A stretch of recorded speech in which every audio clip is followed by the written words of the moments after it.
My name is Rupa Pike, and I am the Director of Enterprise Science and Innovation Partnerships at Thermo Fisher Scientific. I support cell therapy portfolio and want to talk about a white paper my colleagues and I recently wrote. In this paper, we discuss challenges related to cryopreservation of cell-based therapy products, along with formulation and final fill. We also summarize the lessons learned from recent commercial successes of Kymriah and Yescarta and review the best practices for product safety. Cell-based therapies promise to transform medicine and human health as they offer solutions for treatment of diseases where pharmaceutical drugs have failed.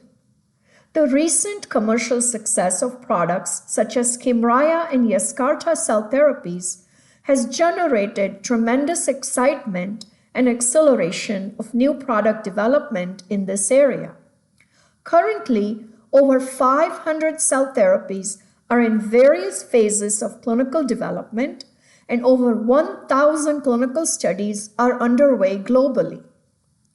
The ultimate success of these therapies is dependent on their seamless transition from bench to bedside without compromising safety, quality, and efficacy.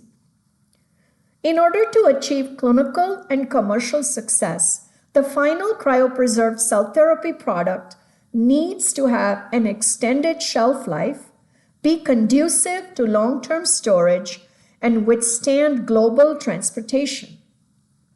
It must also achieve the goals of arresting biological degradation, conserving cellular attributes, maintaining product sterility, and attaining optimal viability post-thaw.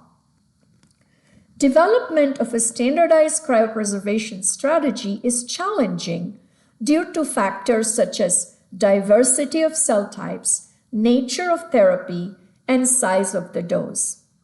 It is therefore vital to utilize the fundamental principles of cryobiology to design cryopreservation processes that overcome the complexity and protect final product integrity.